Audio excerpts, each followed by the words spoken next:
কোথায় সমস্যাটা কোথায়? আমি প্রশ্ন করব আপনাদের সামনে এই জন্য তুলছি যে আপনারা এখানে এই সমাজের শ্রেষ্ঠ লোকগুলো বসে আছেন। আপনার ছাত্র জীবনের শ্রেষ্ঠ ছাত্র ছিলেন, আপনার কর্মজীবনের শ্রেষ্ঠ, আপনারা আমাদের মানুষের কাছে, সাধারণ মানুষের কাছে আপনারা দেবতা, আপনার চিকিৎসক। তাদের সামনে এই প্রশ্নগুলো আমি তুলছি। আর কত এই বিভাজন নিয়ে, আর কত এই ঘৃণা নিয়ে আমরা বাংলাদেশকে টেনে উপরে তুলবার চেষ্টা করব? বারবার টেনে তোলা হবে, আবার পড়বে ঘৃণা দিয়ে, মিথ্যা দিয়ে, দানবীয় শক্তি দিয়ে, আবার উঠবে, আবার ফেলবে। আমি কথা আজকে এই জন্যই বলছি যে মিলন যে প্রাণ দিয়েছিল, এখানে আমরা সবাই অনেক গুণগান করলাম, অনেক কথা বললাম। যারা এখানে আছেন তারা অনেকে তার সঙ্গে সরাসরি যুক্ত ছিলেন সেই আন্দোলনের সঙ্গে।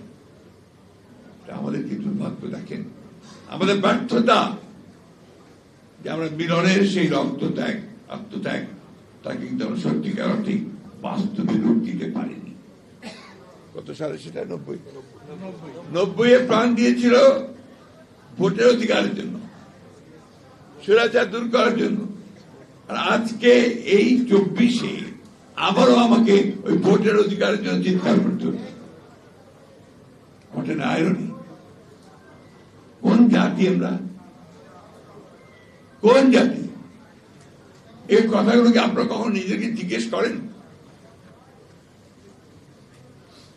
এবার তো সুযোগ এসেছিল সবাই মিলে একসাথে একজোট হয়ে আমরা একটা পরিবর্তন নিয়ে আসি। ছেলেরাও ছিল সামনে, আমরাও ছিলাম, সবাই মিলে আমরা পরিবর্তনটা আনার কাজটা করতে পারি। 3টে মাস হয়নি এখনো। এই 3টে মাসের মধ্যেই আমাদের সেই আসল চেহারা বেরিয়ে আসতে শুরু করে। এইরকম চেহারা নিয়ে কোনোদিনই সাফল্য অর্জন করা যায় না। যতই বড় বড় কথা বলি, যতই লম্বা লম্বা বক্তৃতা করি, বিশ্বকে এক করার চেষ্টা করি, হয় না। আমার নিজের ঘরেই যদি আপনার সেই বিভাজন থেকে যায়, বিভেদ থেকে যায়, আমি সেটা কখনোই ঠিক করতে পারবো না। আমি যে প্রশ্নটা আপনাদের সামনে তুললাম তার কারণ আছে। আমি এই কয়েকটা দিনে আমরা খুব চিন্তিত, উদ্বিগ্ন, ভয়াবহভাবে উদ্বিগ্ন। আপনি চিন্তা করতে পারেন ধর্মকে কেন্দ্র করে কি উন্মাদনা শুরু হয়েছে বাংলাদেশে। আপনি চিন্তা করতে পারেন যে মুক্ত স্বাধীন মিডিয়ার জন্য, প্রেসের জন্য, সংবাদ মাধ্যমের জন্য আমরা এতদিন লড়াই করলাম, তার অফিস পুড়িয়ে দিচ্ছে। এই বাংলাদেশ তবে আমি দেখতে চাই না, আমি অন্তত চাই না। আর কি উন্মাদনা, ক্রেজ। কিছু সংখ্যক মানুষ আছেন, আপনাদের সোশ্যাল মিডিয়া আমি দেখি না সহজে, যখন দেখি আতঙ্কিত হয়েছি, পুড়িয়ে দাও, জ্বালিয়ে দাও, এই ধরনের কথা রাখা হচ্ছে সেখানে। চিন্তা করতে পারি কোন জায়গায় নিয়ে যাচ্ছে বাংলাদেশকে।